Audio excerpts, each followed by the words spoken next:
Hello, everyone. It is Jaime Jo Wright here at MadLit Musings, and I'm pleased to welcome Stephen James back. Hi, Stephen. It's good to be here. Thanks for having me, Jamie. Yeah, it's great to have you back and chat about your latest upcoming release, Fatal Domain, and continue the adventure. Yeah, no kidding. It's been interesting because like I wrote this book called Broker of Lies, came out last year, Right. and it introduced kind of this whole new cast of characters that I'd never written of before. And so this is the continuing adventure. So as you know, once you kind of create a bunch of characters or get to know them, it's fun to sort of see what shenanigans and adventures they get into in the next sort of edition. And so Exactly. it's super fun to watch that happen. Yeah, yeah. Yeah, yeah, it is. And I suppose the characters just keep building and increasing in depth and dimension as you go too, as you get to know them. Yeah, one of the characters, this guy named Gunnar Bane, is a former military guy. He's really tough as nails, but he's also trying to write a romance novel, and he's like really bad, but he thinks he's good. Like he's trying to sell this romance novel. So like in one of the cases he writes, Donovan reached out and touched Andrea's arm and stroked her skin, the largest and most visible organ on her body. And it's, oh my gosh, what is this? Oh no. So it's really fun. It's been a ton of fun to throw loose and let him write some romance, Yeah. and see where that goes. Yeah. That's great. It's funny to watch those characters and then yeah, those types of moments where they even kind of like surprise you and you're like, "Oh, that was good. That was good." But those are the characters that readers remember. I mean, he's colorful. At first when I was writing him, he was just kind of this tough guy or whatever. I'm like, okay, but he wasn't super interesting to me. So then when I sort of added this other, which almost seems like an incongruency with him or whatever, it suddenly became this character that was super fun to be with. So I'm actually kind of a fan of having multi-dimensional characters instead of just like one sort of cardboard or cookie cutter characters. Right, right. And so yeah, so trying to find ways to combine traits that we wouldn't expect in the same character. Mm-hmm. Yeah, I think that does make them more memorable and enjoyable, fun to be around. Yeah. I was talking to Julie Clausen, she writes Regency, and she's got a character in one of her books right now who's an older gentleman who had a parrot who died, and Hmm. he had the parrot stuffed, and now he takes this parrot with him everywhere and talks to him. And I told her, I said, I'm sorry, your books are great, but that's the only character I can ever remember is this older man who Ah, there talks you to his dead go. stuffed parrot. Like, you know, That's these are funny. these are the things of great fiction, I guess. But yeah, I found if you go into for good characters, this is what I love to do. And I love to do it anyway. But I love to go into senior living and assisted care facilities, partially because I grew up going to them, visiting relatives, and I just love spending time with those people because they have so much to offer. But you get the best personalities and Hmm. stories from those people that can create really fun characters. That's interesting. Yeah, my mom just moved into a place. It's more an apartment near an Hmm. assisted living place, but anyway, so she downsized Okay. from our home that I grew up in as a kid, Mm, actually many years ago now. And so yeah, it was interesting just kind of meeting some of the characters that were there, yeah. you or as she moved in. There was one when my grandma, not to get off on this, but characters are just fun, right? And this older gentleman lived at the nursing home where my grandma lived, and he was that dichotomy of like you wouldn't expect it, right? He was a Navy cook, Uh-huh. and he'd been a cook on a ship during the war, Hmm. and he was all tatted up everywhere you could look there was a tattoo, but he would sit all day long with those pages that have like the black velvet, and then you can color inside the black velvet like you did tigers and roses and unicorns, Oh yeah. and he would sit there with his markers and just color these all day long and tell me stories about the war, and he'd intersperse it with very colorful language, and then he'd be coloring a unicorn, and you're like, what? This is great. I loved it. Yeah. That's fun. Super Uh, fun. But when uh when I look at characters, uh it's sort of weird. Like I don't necessarily think of myself as creating characters. It's almost like getting to know them. So it's Yeah. almost like they exist out there and I'm not coming up with them. It's just that the more time I spend writing them, sort of brushing off the, I guess, a layer of sand or whatever, and you see, okay, so that's what this character is really like. And a lot of, it's a little different than maybe some authors who are like, yeah, I'm in charge, I create the characters and all that. I get that. Hmm. But I don't really feel that way. I feel like if I try to get them to do something, act some way, say something, that sometimes it's disingenuous, that it's just like Yeah. I have to let them act honestly. So sometimes I'll like give an example of like let's say you have a leash around your dog's neck or something, you lead it where to go, right? Hmm. Hmm. And so a lot of people do that with their characters. They like put a leash around their characters, like lead it over here for the plot or whatever. I actually look at it differently. I actually try to snip the leash, cut the leash, Mm. and let the character act without restraint. And when I find that when I let the character act without restraint, where I'm not trying to tell them where to go, what to do, and stuff like that, that they start to emerge, Hmm. that's when I really start to get to know them. I like that. I Yeah. like that. And it's true because I don't know if people understand the writer's brain. I keep trying to explain it to my husband. Like I'm actually sane, but there are people in my head that have their own personalities and just come out on the page and they just do whatever they want to do. And Yeah. you can't always control it. I mean, some people, ha do try to, or their perspective is that, they're, like I say, they're the god of the book or whatever. They can direct people to go and do. But I find that, for me personally, it's more of an act of discovery Hmm. than it is of creating something from nothing. Yeah. Yeah. No, that's totally fair. Yeah. So when you look at Fatal Domain, then how, do you have favorite characters or how did you, I don't even want to say how did you, like tell us a little bit about the story No, I and the mean, characters. yeah. The main character, Travis Brock, is actually he's introduced obviously in Broker of Lies, Hmm. but um, but he's a redactor, so he works for the Department of Defense, basically in the basement of the Pentagon, and he has almost a photographic memory. So his job is to review all the top secret programs and files that we have, and when a Freedom of Information Act request comes in, he's the man who decides what can and cannot be released to the public. And so Okay.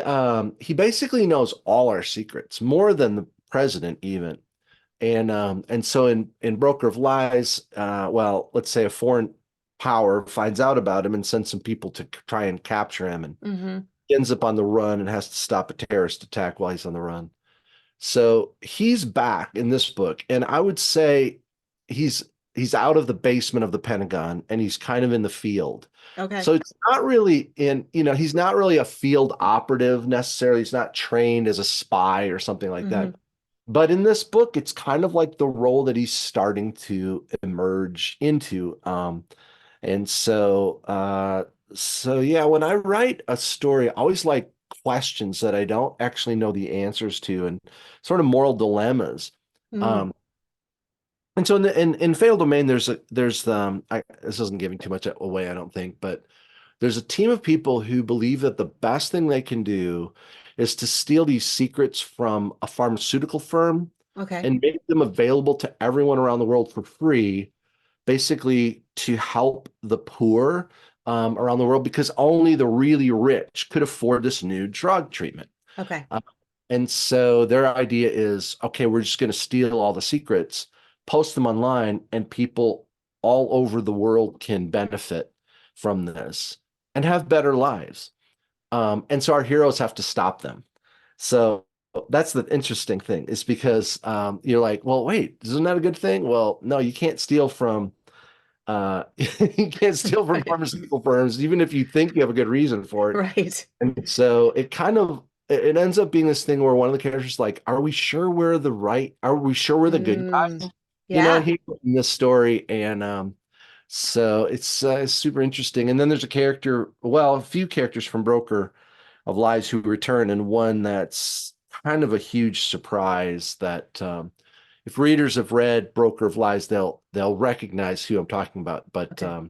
this character appears at the end of that book on the last page, and Ooh. so this character is back in Fatal Domain, and is not a very good person. We'll say. Uh-oh. So yeah, I think we've chatted before, and I write Mhm. organic, so I don't plot or outline anything as I write. I'm always Right. trying to see and discover where the story goes. And so with this story with Fatal Domain, I really had these dilemmas and moral quandaries and so on in mind. And I was just like, I don't know what's going to happen. Let's find out.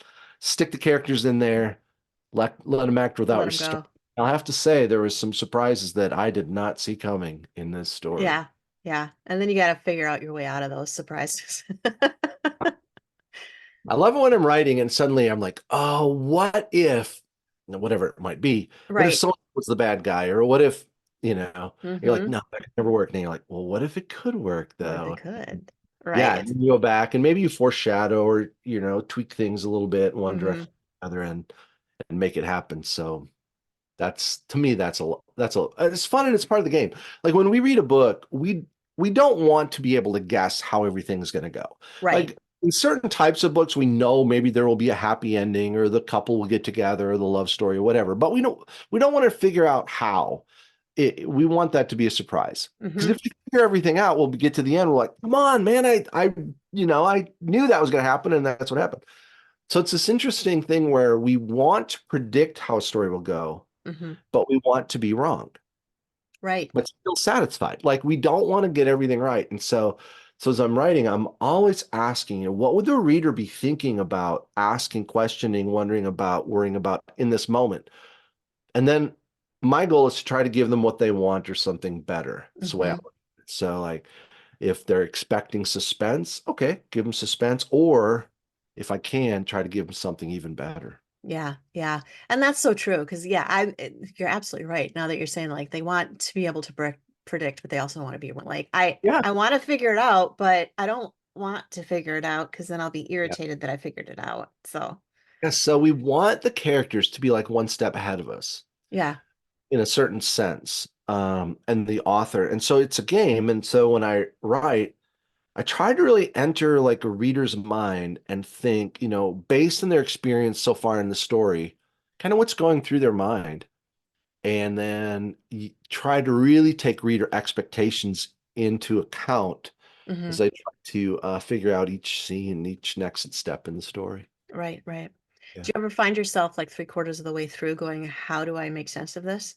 Like, how am I Absolutely. gonna wrap this Always. up? Every book. I love it. Yeah, no, absolutely. I feel like that's essential. Yeah. Never started a book where I knew how it would end.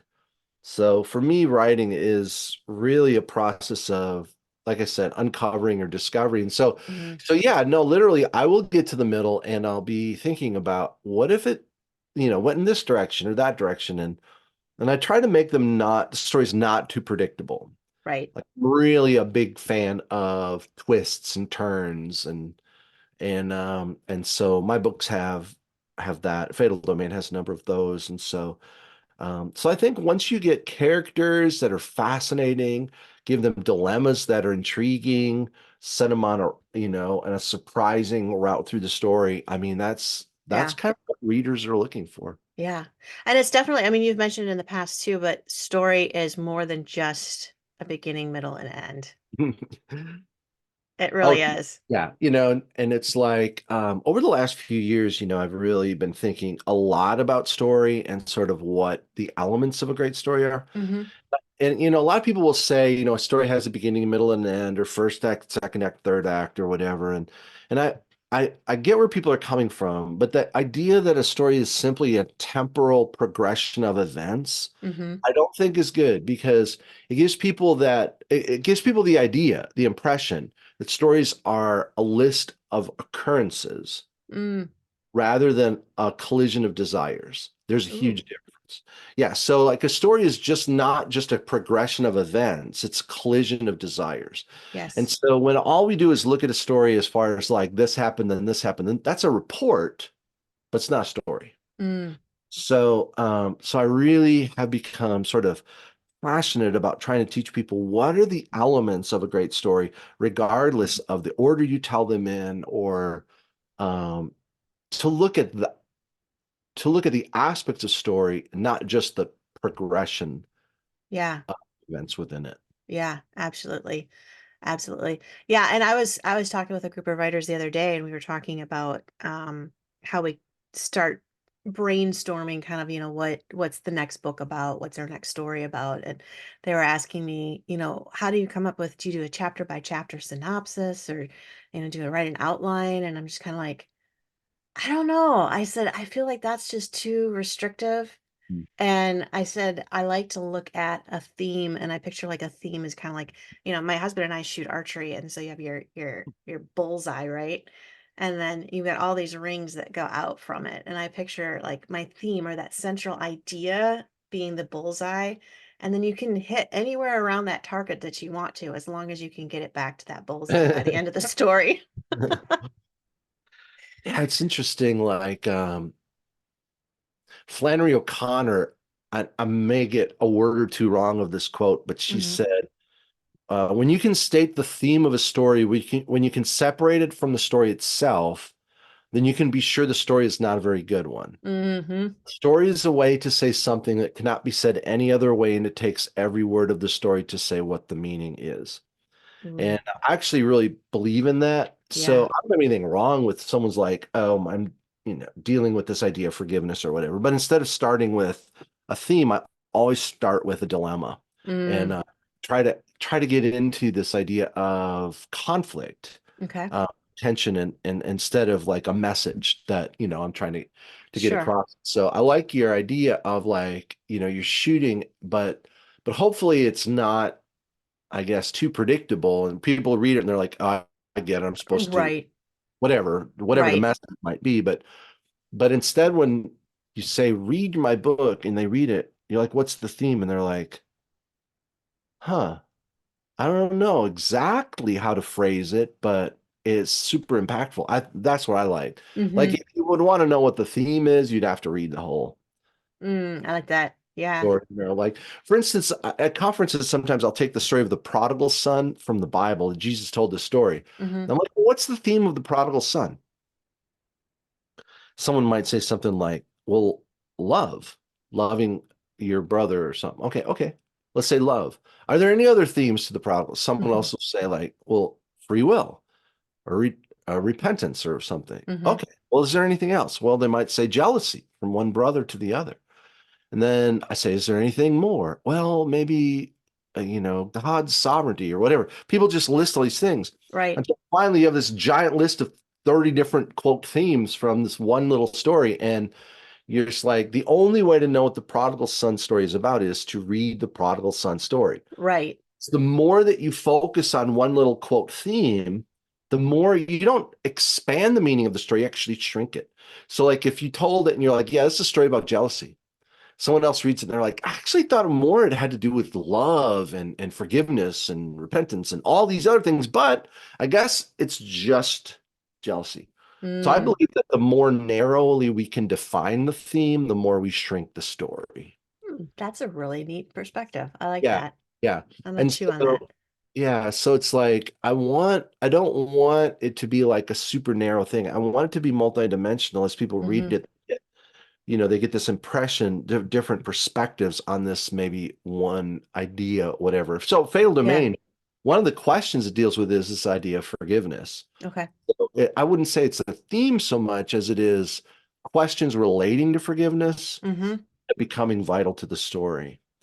And this character, Travis Brock, has to decide, when does someone deserve forgiveness? What if they've done the unforgivable?